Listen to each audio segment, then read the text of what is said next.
What's up, everybody? You are watching The Glow Up with Nikki. We are here streaming live on Facebook, YouTube, Twitch, and Twitter. Make sure you follow, like, share, comment, and subscribe. So I'm about to get right into this. So today, I got my girl Kim from Redeeming Kimberly. What's up? Baby. Say what's up, everybody. What's up? Well, you asked Kimberly to make a special appearance, so hey, here I am. Redeeming Kimberly, keeping it live with Kimberly. Check my YouTube channel out. Subscribe, because I keeps it 100% totally real, raw, and uncut about whatever you want to talk about. So let's talk, baby. What we talking about today? Let's talk about women in the prison system, right? So this is what we really need to be talking about: women in the prison system and how the system is just so fucked up. I'm just saying what it is. It's fucked up is saying it mildly. Oh, that's saying it mildly. Let me let because okay. Let me not assume that all of your subscribers know who I am as an individual. So let me give a little bit of my testimony so they can understand when I say how fucked up MDOC is. They will understand that I am coming 100% raw and uncut. Okay. I was arrested at 17. I was not at the scene of the crime. And just like me and you kicking it now, my co-defendants was having a conversation. They did some things. Somebody died. May she rest in peace. I always do things to honor that victim because she didn't deserve it out the way she did. I don't advocate violence in any shape, form, or fashion against anyone. However, that incident cost me my life. They gave me a natural life sentence shortly after I turned 18 and I was pregnant with my first child. I spent almost 30 years at MDOC. And when I got out, I hit the ground running, fighting, yelling, screaming, because they had finally gave me a voice and I was determined to use it. I plan to shut down Huron Valley's women's facility. It is mold, it is scabies, it's some of everything that goes on, not to mention the stuff that cross in their food. You know what I'm saying? In the prison system? Yeah. And this is in Huron. This is right here in Michigan. You know how maggots is supposed to grow after flies have planted eggs? So it's no way in hell you can be sitting in a prison dining room with your prison steak meal and open up your food and it's a live maggot crawling in your food and it just came out of the oven. Tell me, how is that so? And these are the conditions. And more. When I left in 2017, they were warehousing the women in closets. In the what? In a closet. They would stuff as many bunk beds as they could in the studio and call it a cell. And they didn't care if they had room. They didn't care if it was all glass and male officers can see them changes. They didn't care as long as they could house them. And lie about their numbers. They lie. They always, every time anybody go to inspect them, if they let them know, they force the ladies to clean up or give them sanction or lock them up in segregation, which is like being in jail inside of jail. So you're in jail inside of jail. Locked down 23 hours a day. Only able to shower 3 days out the week, and that's for less than 10 minutes. Hold on. Wait. Okay. Wait. Nothing. Wait. Hold on. For 3 days out of the 7. 3 out of 7. Women. Right. So this is cycles and right. That's what I was thinking. Yeah, ain't no special privileges, and you better be lucky if they give you a sanitary pad. Wait, what? You heard what I said. Okay, I think I need to. Who you want to talk to? You want to talk to Kimberly? You want to talk to Kimberly? Because if you want to talk to Kimberly, we're gonna be raw and uncut. Okay, I want to talk to her. Kimberly, I'm gonna be nice about it and be like, well, they provide sanitary napkins to us once a month, and there's 24 packs in there, and it don't matter if you bleed heavy or not. It's over. No. Oh, they don't give a fuck about our periods. Or anything else. They don't give a fuck about our health. They don't care about the women, and it's sad as a society because you have to think most of those women are mothers. What prime example? Okay. In nature, they say the worst place to be in is between any kind of female animal and their young. That means that female will kill you to get to her baby, her offspring. Mm-hmm. That's her job, is to protect her offspring. So Right. females, us human, our mental capacity is so much higher than that, and our capacity to love is so much greater. So what mom do you know will willingly go commit crimes knowing that that can lead her away from her kids?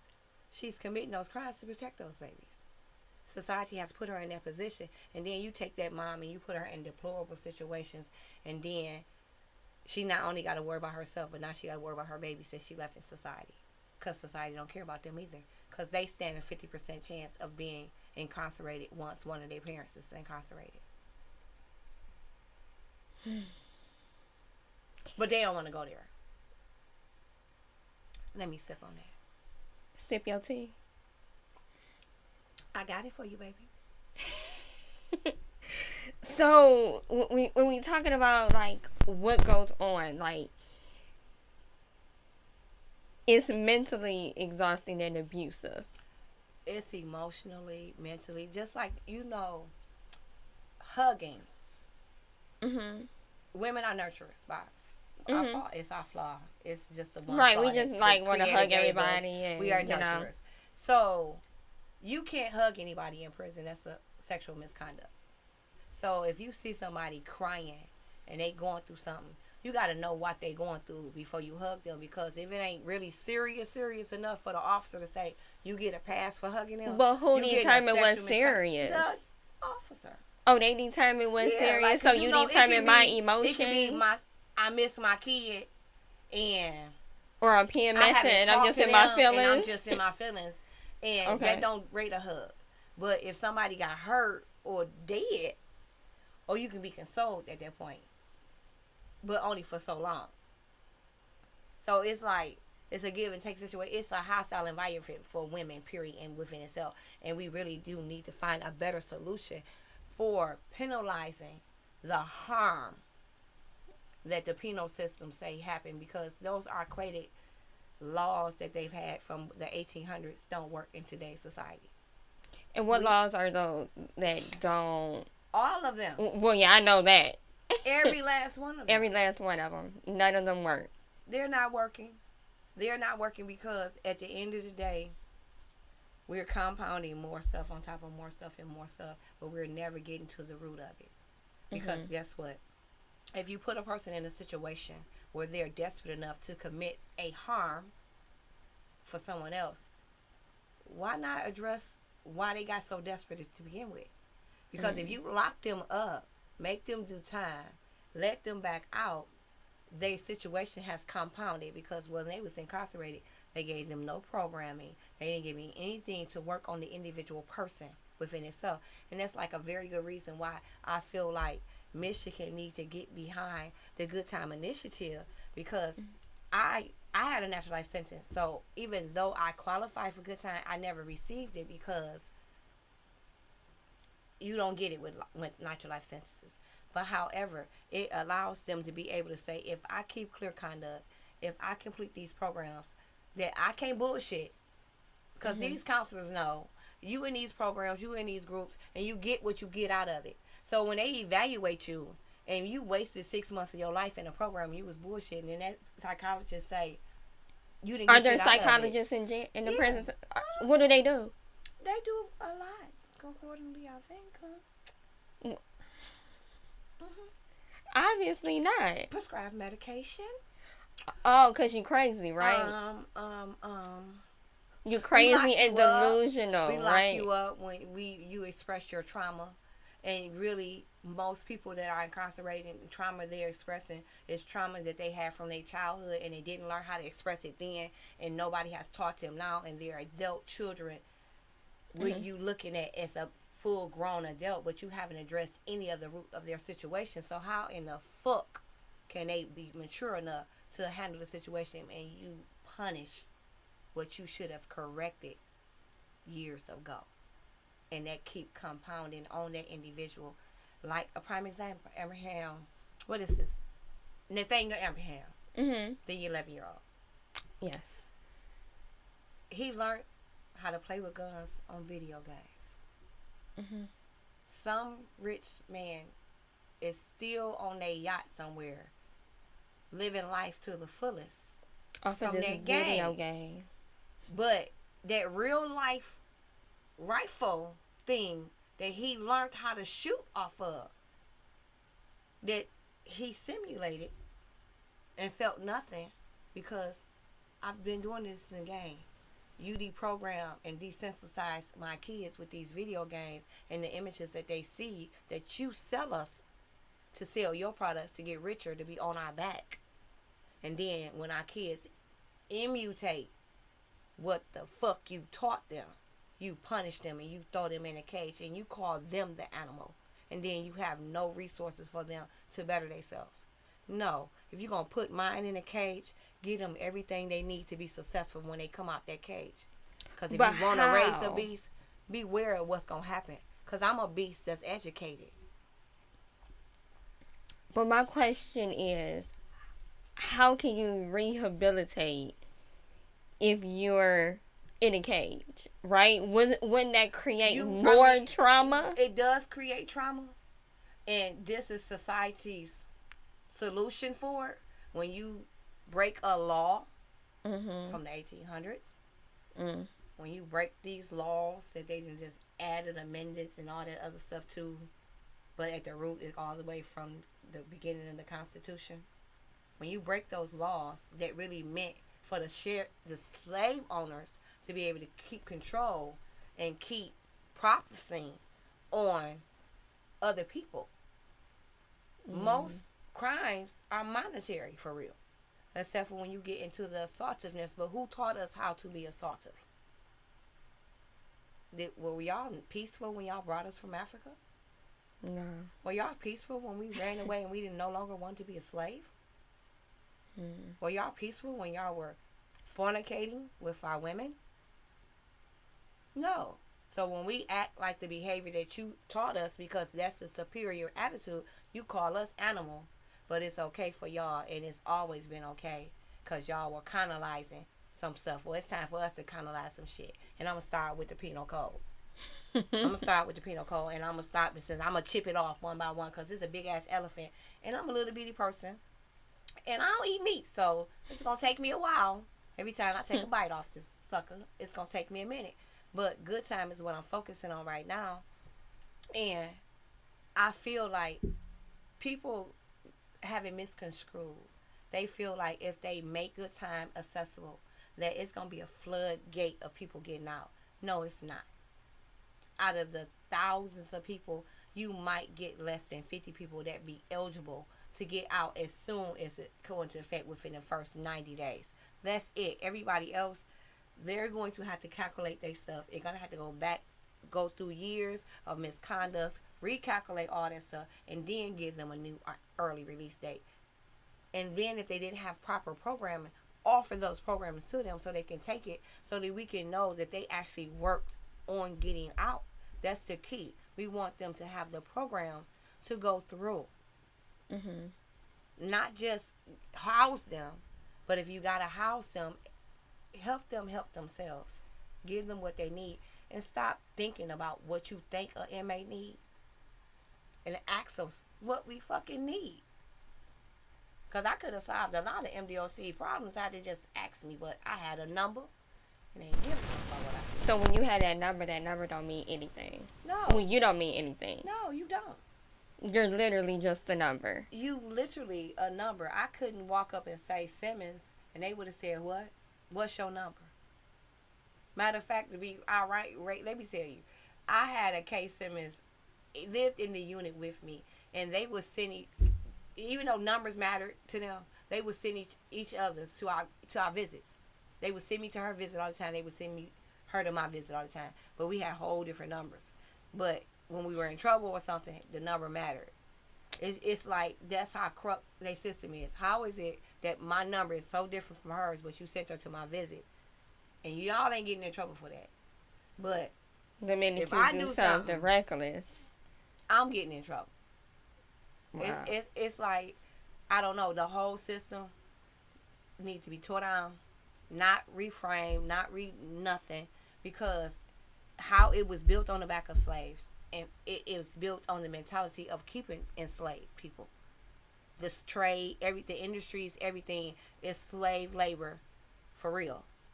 They making pennies a day while the stuff that they're making is making thousands or maybe millions for the state of Michigan.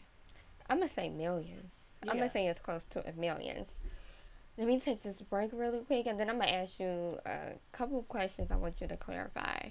So everybody, you are now watching The Glow Up with Nikki. We are here streaming live on Facebook, YouTube, Twitch, and Twitter. Make sure you like, follow, share, comment, and subscribe. This is Wjzz TV, the coolest station in the world. So for the people that's watching that don't know what good time is, what is that? Good time is the disciplinary credits that MDOC implemented. Well, it was before proposal, B in truth and synthesis, and where they said you had to do your front. A long time ago, a person was allowed, if they kept their misconduct free, didn't get any tickets or get in trouble, they received a few days off of the month. So say, for instance, they received in their first 2 years, they received 5 years off each month. Hold on, excuse me.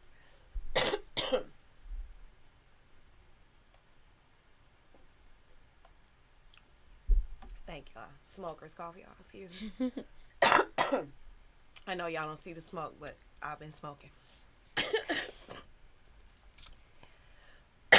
Excuse me. My bad.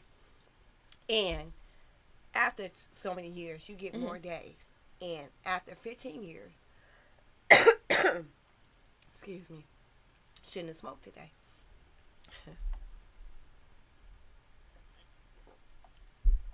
You get 15 days off the month.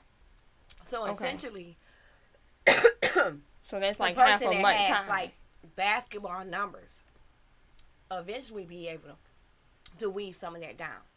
Okay. So a 30-year front might end up being a 20-year front. Okay. But they still will have time. But it's not whole 10 years. And if that person has been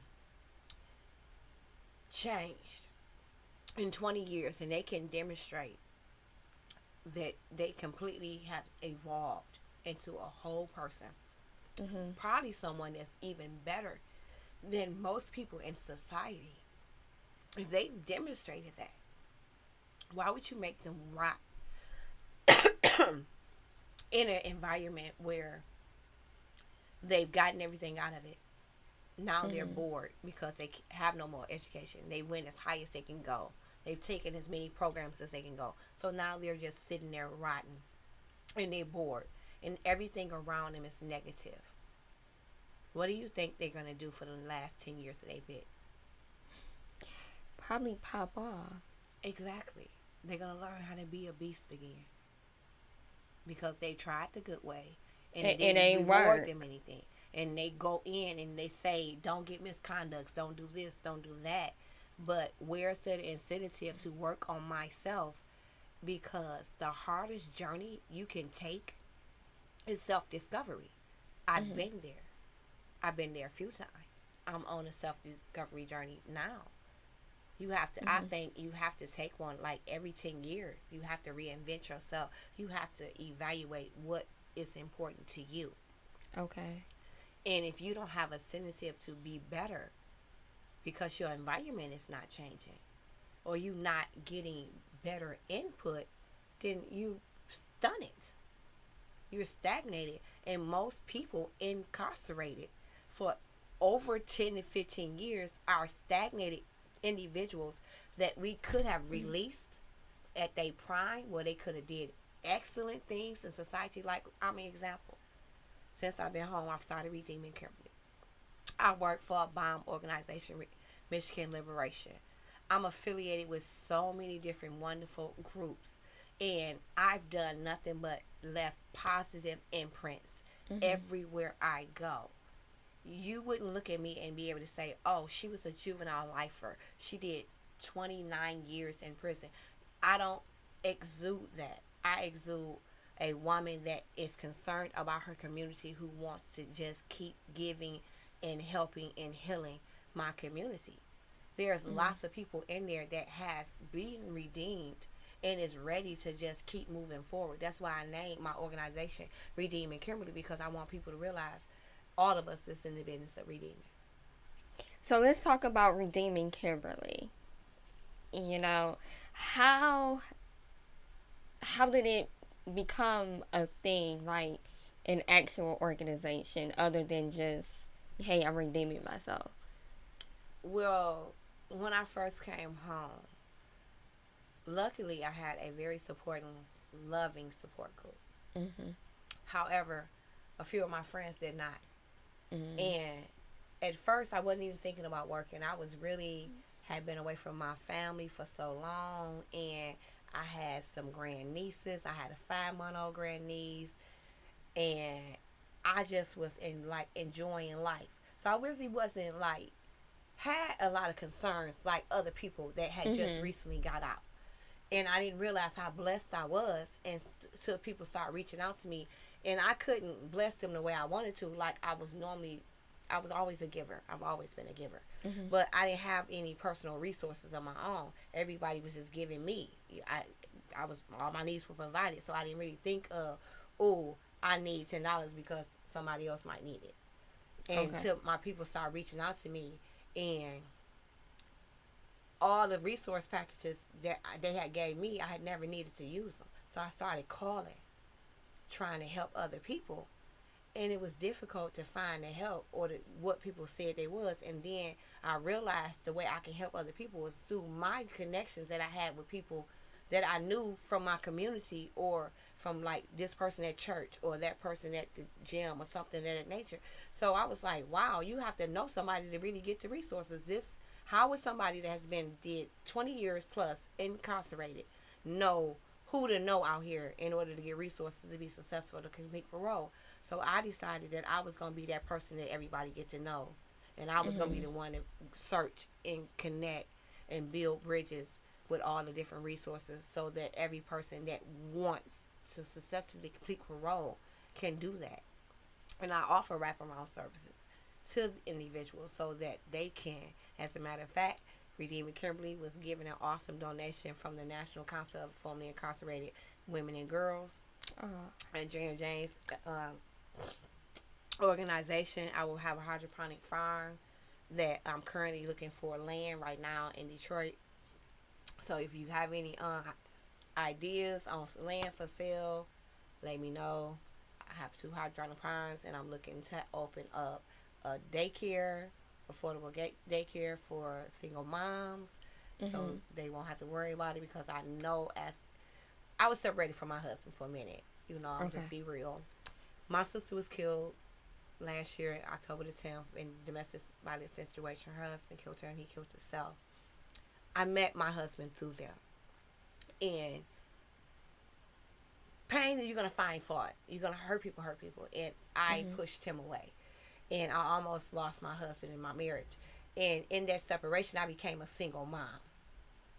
And I realized how difficult it is to work and support yourself and your child and rely on people, reliable people. Just like today, I was scrambling because at the last minute I had to make a change on who was going to watch my kid.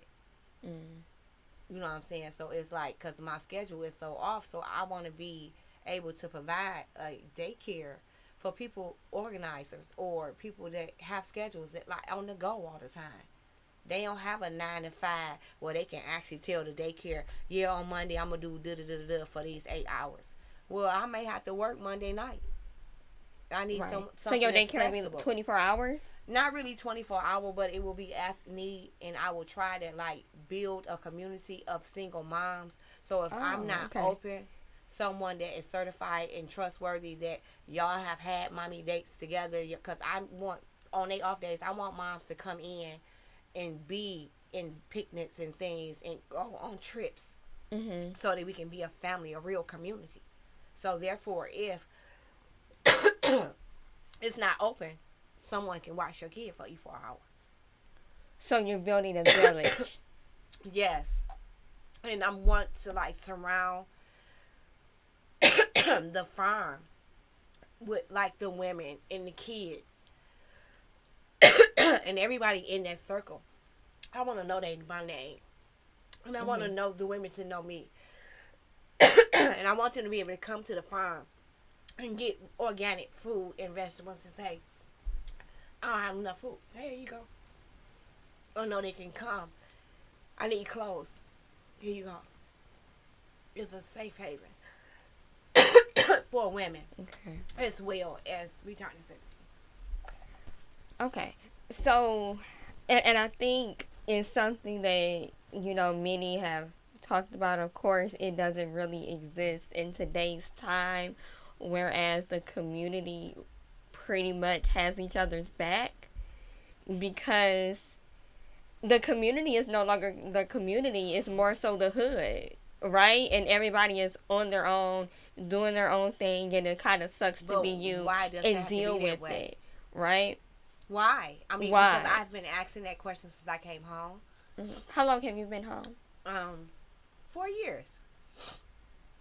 I've been asking that question, and when I came home, like, I've been staying on at my home for over 3 years now, and I can honestly tell you that I only know one of the neighbors' names. That's it. In 3 years? Yes. And it's like, I've spoken or something like that, and some of them kind of like, and I was like, whoa, this ain't like it used to be, back in the day. And it's even a lady that kind of runs an illegal daycare category for me. And I asked her, because I wanted, I was like, oh, this is a perfect situation for me, because this would be wonderful. She wanted to charge me $200 a week.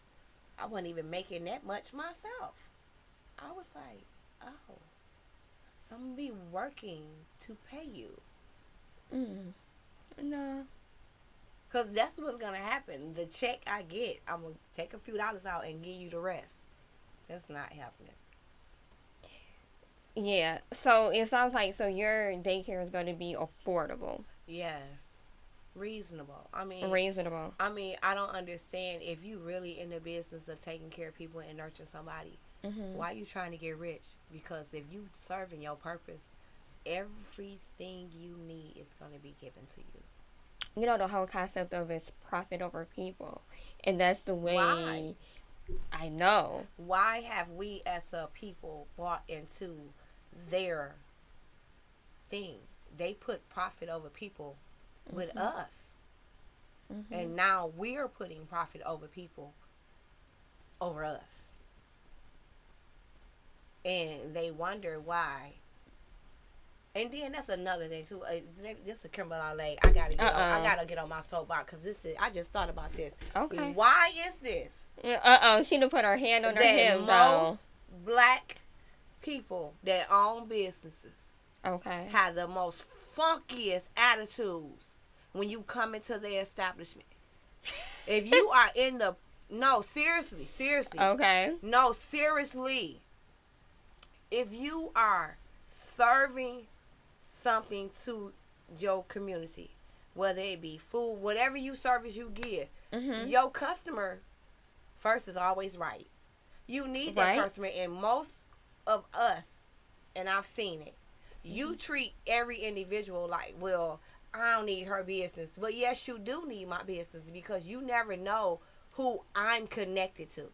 You never know if you just pissed off a black organizer that have a chip on her shoulder bigger than you pissed off the wrong person. We could be in front of your establishment and shut you down. You know what I'm saying? But if you loving and respectful, you get more people that way. I don't understand if you don't want to be at work, your man and piss you off We have to learn how to categorize our shit, especially us boss bitches that say we want to do it all. If you want to do it all, you got to be it all, and you got to stay ready, and you can't let one bullshit ass problem affect everything else in the mix. You can't do it. You have, especially we as black women, because the slightest little attitude or that we display, you know, they always say, "Oh, here come the drama. She got an attitude problem. Angry black woman." We can't express none of our trauma, none of our emotions. We can't even do too much of this. And y'all know we do all of this all the time. We do all that. And don't roll your neck or flip your hair. And don't do your lips. You know they already feel a certain kind of way. So you gotta hit that sugar. You can't, you know what I'm saying? You can't always be vinegar because, yes, you're angry. Mm-hmm. And we angry because some motherfucker did us wrong. But you allowing that motherfucker to let you be miserable. They winning still. They ain't even thinking about what the fuck they did to us no more. You probably, if you want to apologize, you probably have to explain every detail to them in order for them to say, oh, yeah, huh? And then you're going to get mad and probably hurt somebody because you've been carrying this shit for so long and it's been so huge to you, but it has been something insignificant to them. Something that they have to be reminded of. And even if you don't have to remind them of the situation, it still is not that significant. Let them carry their mistake and their guilt that away. Resolve. People feel like if I forgive somebody, you doing them a favor. No, you doing your damn self a favor. And I think that's the most important thing, is to actually forgive others because it's for you. No, it's hard. Why would you carry somebody else's bullshit? Man, cause you sometimes you want to be petty though. I mean, I'm gonna be real, like, but I've been the petty way. I've been the petty way. I've been there. Mm-hmm. I've done that. I'm still working on it. And petty ain't pretty.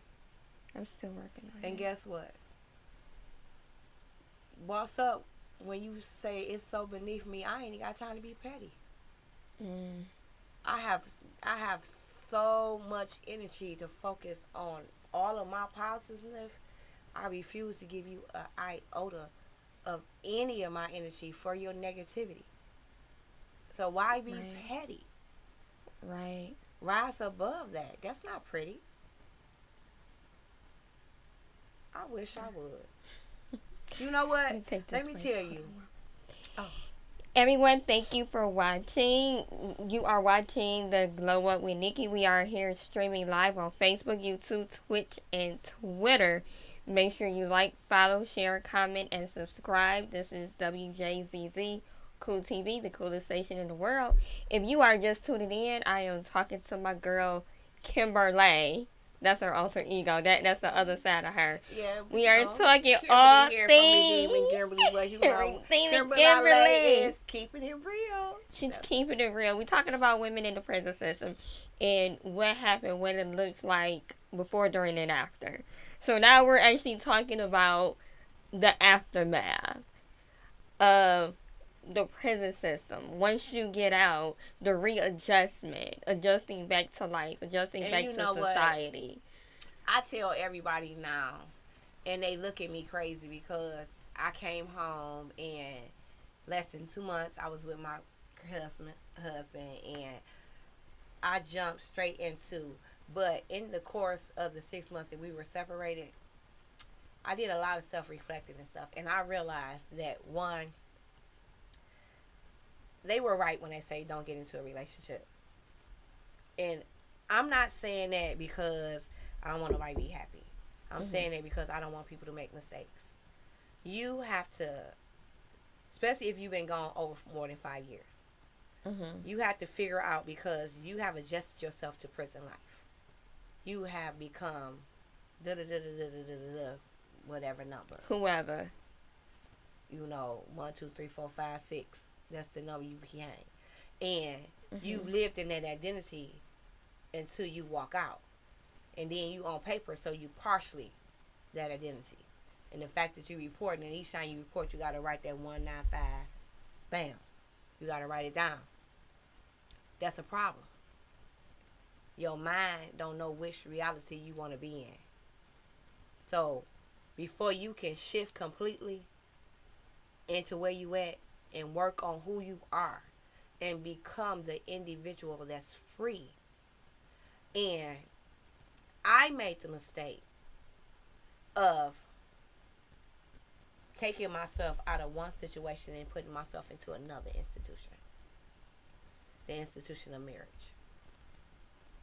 Before I figured out who I needed to be as a woman. Who I needed to be as a free woman. Who I wanted to be. Because when you came out, now you a grown ass woman. When Yeah, you went in, you was silly. Speaking, I'm 21 years old, free. Okay. That's how many years I've lived free in my whole life. So, freedom-wise, that's where I'm at evolutionary-wise, as far as making free choices. And that's what I mean by wraparound services, because I realize it's certain areas in every individual who's been incarcerated, who some part of them was studied at the chronological age they was at when they entered in to the Department of Corrections. I was 17. And you got tried as an adult. Yes. Which is another thing that you've been fighting, right? Yes, absolutely. You know, I'm not going to stop until Michigan banned natural life sentences for all juveniles. Some prisoners. Why would you, like, why is that even an option to even, like, you're 17 years old and you go in and you get tried as an adult and get sentenced on, like, a natural life sentence? Because in like, Michigan, they feel like no matter who was the perpetrator, if it's a murder in the commission of a felony, that's automatically felony murder. It's basically like a capital offense in Michigan, and that's an automatic waiver for even a 15-year-old or a 14-year-old. But your brain ain't developed until 25. They know that. Oh, okay. They ain't read the science they book. Knew that. They That's knew basic that. biology, they knew that right? before I ever went to prison, because they do like a reclassification thing, and we get points. What is that? It's like a screen sheet where they figure out if you have clear conduct, if you got a GED, if you completed any voc training within like your last time you guys screened. Where you are intellectually or something. Yeah, they basically like they rate you. It's a rating. It's like, okay, how many years you been locked up? Okay, where are you at in custody wise? You know, how many tickets have you received since the last screening? What positive things have you did? Have you went to segregation? Have you did? It's like basically an evaluation on paper. And one of those questions literally asks you, have you reached the age of 26 since your last screening? And if the answer is yes, they give you 2 points off. And when you take points off, that's a good thing. That's why they give you them 2 points off. Why? It's called the maturity points. Stop laughing. I'm serious. Wait. They literally say that. They literally say that on their classification sheet. When they have you reached the age of 26 since your last screening, and the answer is yes, you get plus 2 points. Ooh, it's you called get the a maturity point. points.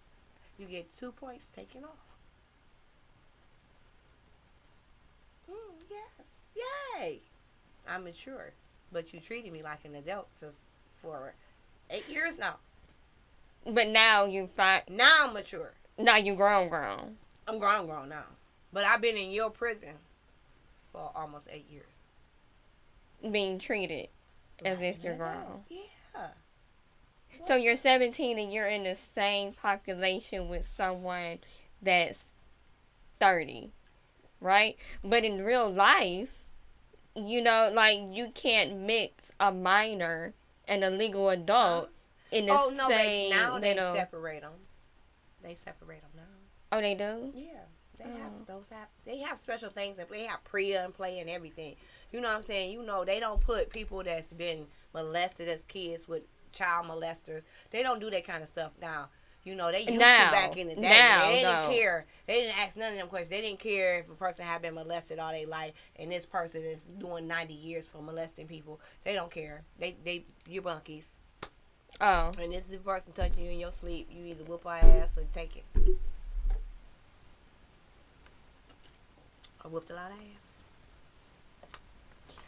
So it sounds like it's set up. It's a setup for you to fail. Well, now it's not. I mean, they actually do look into things like that now. You know, they do like a screening. They do ask a lot of questions when you come in.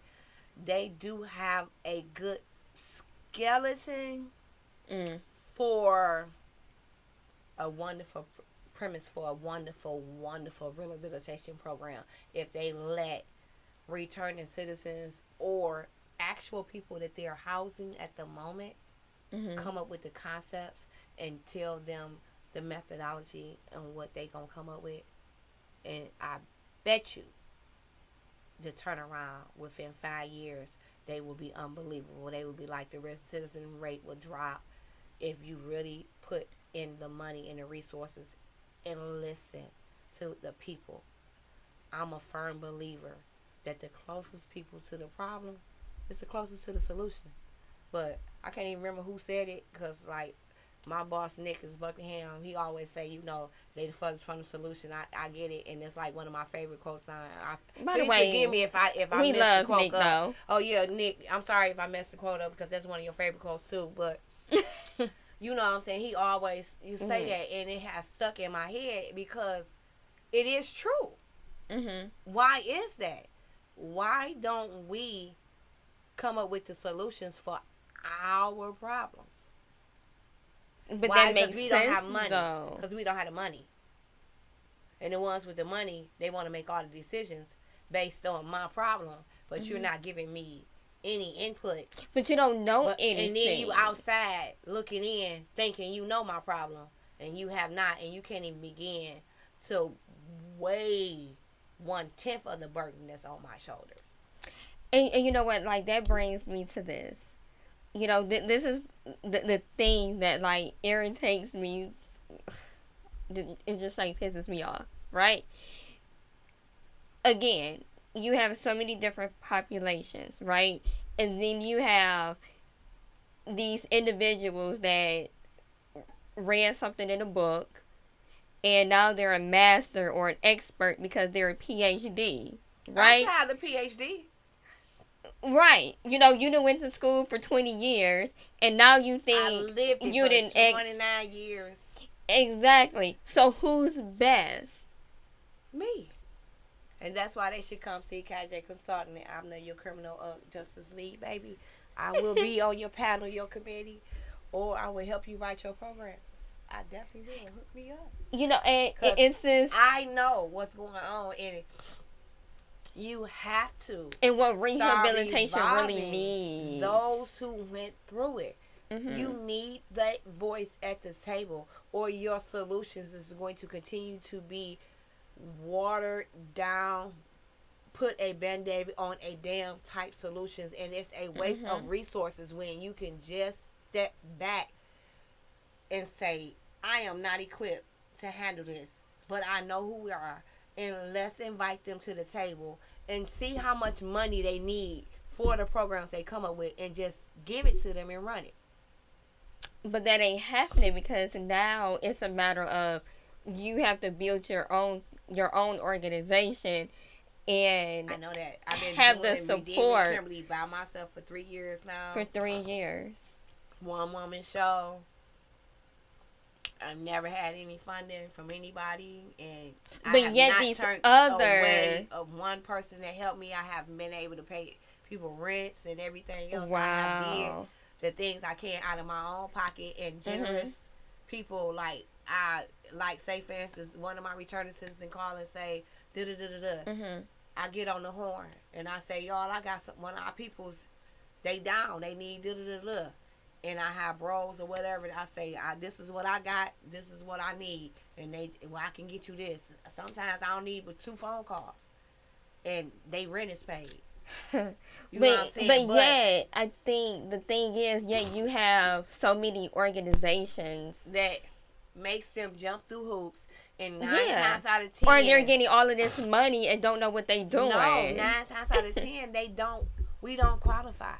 What do you mean you don't qualify? Do you know I find it. What So ironic. qualifies I you? was saying we don't qualify. We don't qualify because of our felony status.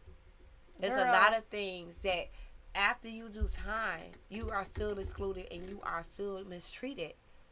And it doesn't matter about the fact that I've walked down all those years. Do you know the only job I can get when I first came home, when I did want to start making money to help people? Mm-hmm. I went to Bags to Butterfly. Michelle Smart. She's a wonderful woman. Her organized, specifically designed for returning citizens in Michigan, females. Mm-hmm. And she helped you like learn how to budget your money, but she also help you get your creative juices flowing. They do repurpose wood and they make beautiful purses and like leather bags. They make jewelry. They do like silk design. They show you basically how to start and your passion is flowing and figure out how to build that woman's confidence back again by making choices and like these each purse you design and you put together, it's like you got all these decisions that you have to make, and people don't realize when you incarcerated, a lot of your decisions are stripped from you, and the longer you've been incarcerated, the harder it is for you to make decisions. I hate to go to the store by myself. When I go to the store by myself, I spend extremely way too much money, like at least $200 more than I should have spent every time I go to the store by myself, because I go through and all the decisions in each aisle builds my anxiety, and I just start end up grabbing stuff because I feel like everybody's watching. And what that did for me and for Bags to Butterflies, which I would do that even if I was with people, but now if I'm with you, I can focus more, and that won't distract me because I can make a decision, because now I'm reminded of who I am as an individual, and I have my sisterhood with me, and I'm like, oh, okay, yeah, girl, you can make a decision. Remember when you sitting around the table with all your girls, all y'all fresh from prison, you know, y'all building purses, y'all figuring out what color this should be, or what emblem should be here, or how this should look. This is the same decisions, and people think that it's not that, but it is. People don't realize something as simple as what color lipstick you gonna wear today might cause a problem for me because I couldn't wear lipstick in there. So the things that we all take for granted.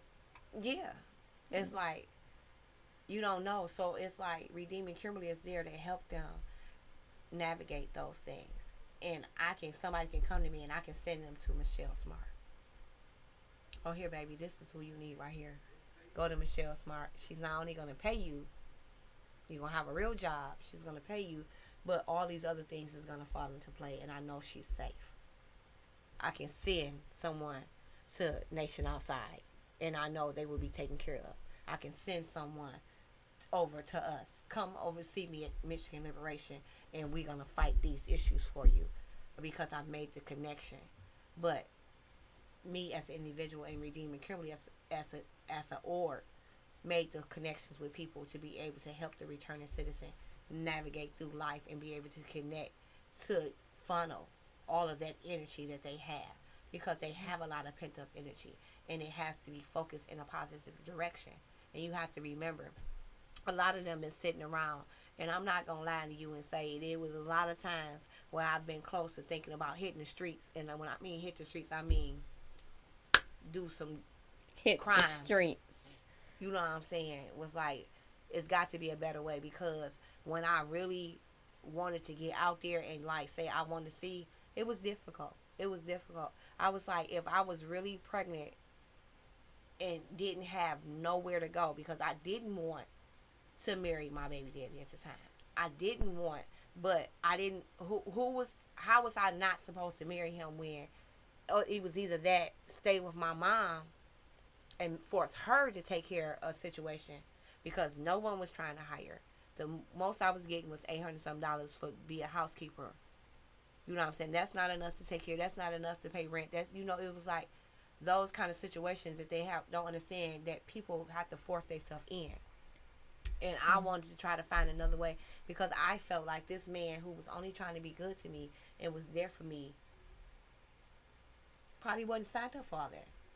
You know what I'm saying? We had only been dating 6 months when I got pregnant. Okay. You know what I'm saying? He probably didn't sign up for that. So you have to think about that. I could have put him in a very fucked up situation, and he could have been a woman beater. He could have been the one that wanted to kill his wife. You know what I'm saying? You just never know. And I wasn't even thinking on them terms. I just knew that I didn't want to be forced in that situation. And in a lot of ways, I felt, even though I made the decision on my own because I was in love, I also felt like I was forced to make a commitment in that situation because society as a whole was not giving me enough of a break. Because now I had an added compound of a baby that was on the way. And I went to different avenues. I had a whole lot of organizations. As a matter of fact, they threw a wonderful baby shower for me. Be right back. Just 1 minute. So everyone, you are watching the Glow Up with Nikki. We are here streaming live on Facebook, YouTube, Twitch, and Twitter. Make sure you like, follow, comment, and subscribe. You are watching Wjzz Cool TV, the coolest station in the world. And we actually have like 5 minutes left. Yeah, it's been an hour. Wow. Already. I say every week that I probably need like a 2-hour show. Wow. I can't believe it passed by that fast. It's been almost an hour. Okay, well, you have to let your listeners know. So about my comic relief that's coming up August the 11th. Yep. That's at Bags. Where can they find you? I'm going to look at redeemingkimberly.com. Okay. That's my website. Mm-hmm. And also Bags to Butterfly website. But the flyers will be starting to be posted out next week. I will start pulling it out. It's going to be $35 a ticket. Mm-hmm. It is for funds for me to be able to hire my staff. When I open my farm on September, I want to be able to hire my very first employee, and I want to be able to take care of somebody else's family and know that I'm providing for someone else's home on a permanent basis. Right. Because like you said earlier, like, everyone isn't blessed like you were. You had a support system, which a lot of women that come out of prison, they do not have. Yeah. So a lot of times, it ends up in that revolving door where they end up back in the system because it's nowhere else for them to go. I feel like when people hire felons, they mistreat them. And felons are some of the hardest working people because they want their second chance. Trust me, if a felon is working for $10.09 or something like that at your job, they trying to work hard to do the right thing because somebody already offered them a bag that could they make 10 times more than that in the hour that you want to pay them $10. So don't mistreat them. Give them the respect and dignity that they deserve because they are honestly trying to do the right thing, and your job is not affording them the customer life for real. They leaving your job and probably have to go work 8 hours somewhere else just to pay their bills. So be courteous and kind because they can be the lowest and dedicated people you can. But we need chances. And why do people feel like if felons move in their house, they're going to destroy it? And why do people feel like some it's the stereotype that the only felons deserve bed bugs? If I hear one more of my friends call me and say that somebody charged them astronomical prices to move into their house just to discover that they had bed bugs, I'm gonna be all over the news with them. I'm gonna be sick and tired of them because this is ridiculous and it's rampant in Michigan. Wow. They feel like because we're a felon, because they literally ask that question. Why should that question even be allowed? On housing. Why? Does that matter? What does it... What do it matter where I lay my head if I've committed a felony or not? I still got to sleep.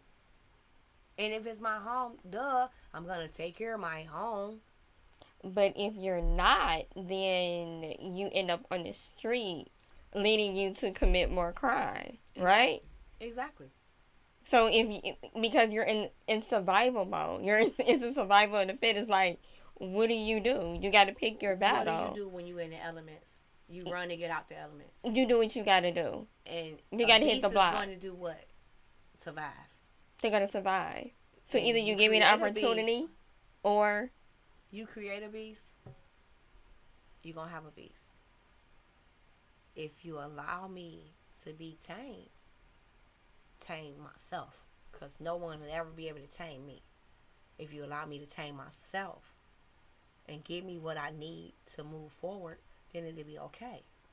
I don't understand why society as a whole don't allow people that has made a mistake to get past that mistake and give them all the resources necessary to keep moving forward. Yeah. We are out of time, y'all. It's been a pleasure. Thank you, Kimberly, for coming on. It's been a pleasure. We will do it again next time. We gotta bring Michigan Liberation in. Absolutely. I would love to bring my little crew. We'll turn it out. You know we will. I know, right? Hope y'all not sensitive. All right, until next week, y'all. Bye. Bye. And they can always tune in to myliberation.org and get all the information on what's happening. They ain't got to wait till the show to tune in to what's going on with My Liberation. We have core meeting tonight. We have core meeting tomorrow. Every day. And we have core meeting on Tuesday. Hit me up, 313-957-1410. I'll let you know the information. All right. Peace, y'all. Peace.